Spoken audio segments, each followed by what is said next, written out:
Sebagai seorang yang menggagas berdirinya Partai Demokrat, termasuk yang membina dan membesarkan partai ini dan bahkan pernah memimpinnya, tak pernah terlintas dalam pikiran saya bahwa Partai Demokrat akan dibeginikan. Saya benar-benar tidak menyangka.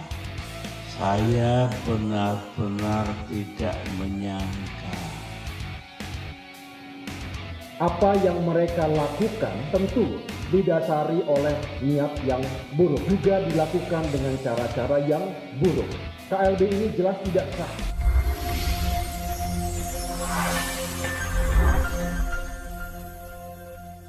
Gonjang-ganjing drama politik yang dimainkan oleh Partai Demokrat akhir-akhir ini mengundang perhatian publik.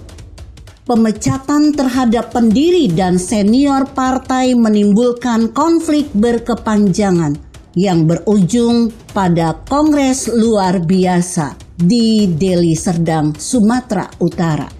KLB Partai Demokrat tersebut mengantarkan Jenderal Purnawirawan Muldoko ditetapkan sebagai Ketua Umum Partai Demokrat.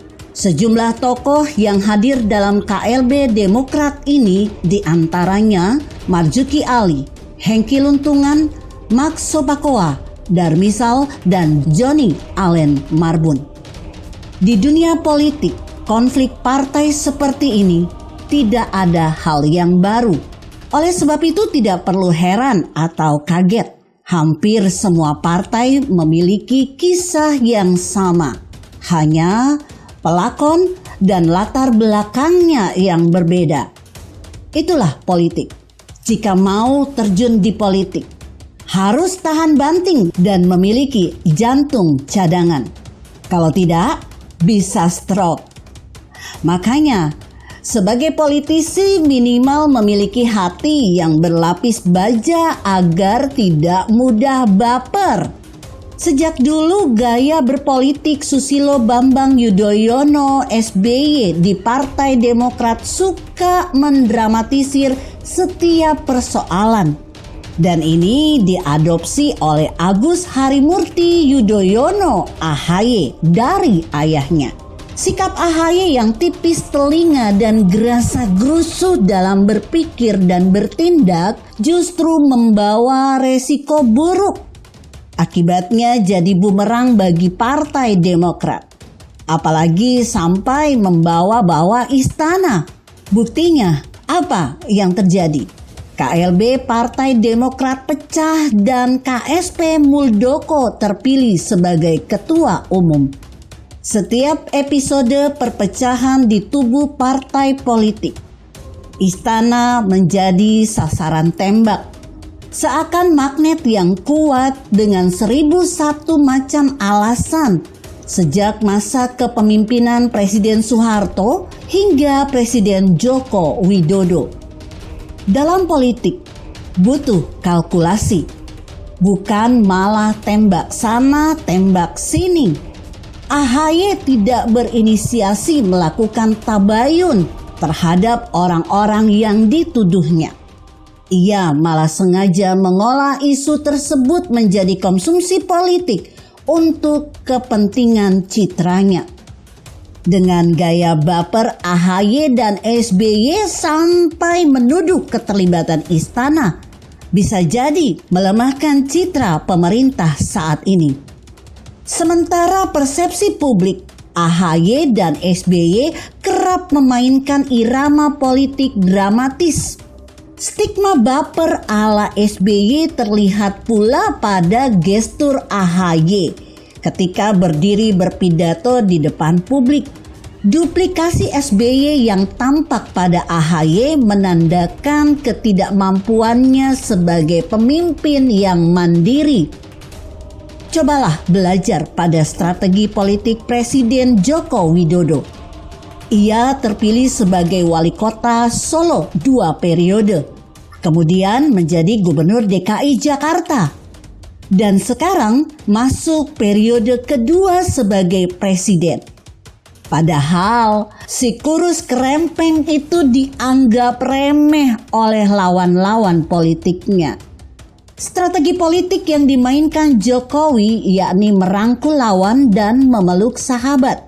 Bagi Jokowi, strategi politik adalah bagian dari seni dengan menempatkan irama dan nada sesuai lagu yang dinyanyikan.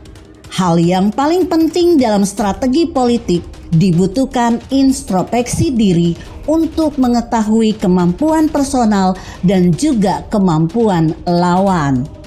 Jika hal ini dapat dikuasai dengan baik, maka kemenangan tinggal soal waktu saja. Lihatlah siapa-siapa yang dekat dengan Jokowi. Ia menempatkan para jenderal pada jabatan strategis. Kenapa demikian? Sebab secanggih-canggihnya strategi seringkali menemui kegagalan oleh yang namanya musuh dalam selimut. Dan para jenderal ini yang sudah berpengalaman mengidentifikasinya. Sebaliknya, jika identitas musuh dalam selimut itu telah diketahui beserta data dan faktanya, maka sangatlah mudah untuk menaklukkannya. Selain itu, Jokowi menggunakan strategi soft and hard. Kebijakan politik Jokowi ibarat dokter sedang mendiagnosa penyakit pasiennya. Jika masih bisa dibereskan dengan obat, maka Jokowi memberi obat. Namun, jika penyakit itu sudah menggerogoti tubuh induk, maka tidak ada jalan lain selain mengamputasinya, memotongnya lalu membuangnya jauh agar tidak menginfeksi anggota tubuh lainnya. Jokowi merangkul siapa yang hendak dirangkul, sementara ia membiarkan musuhnya berselancar di atas ombak kencang yang dibuat oleh aktor-aktor politik. Dengan tenang tanpa koar-koar, Jokowi terus bersafari, melakukan konsolidasi sosial dan konsolidasi pasukan, merangkul para ulama, memeriksa pasukan dan kelengkapan senjata, serta terus membangun dengan karya nyata. Bila tiba saatnya, batu karang Jokowi akan memecah ombak dan si pelancar aktor politik itu akan tergulung oleh ombak yang dibuatnya sendiri, tenggelam dan hanyut tergulung ombak. Percaya atau tidak, Jokowi sudah mengeluarkan jurus tendangan tanpa bayangan. Tendangan mematikan yang tidak terlihat oleh musuh-musuhnya. Tiba-tiba saja sang aktor politik penunggang gelap itu tergeletak jatuh lumpuh tak berdaya. Mungkin saja ini yang terjadi di Partai Demokrat.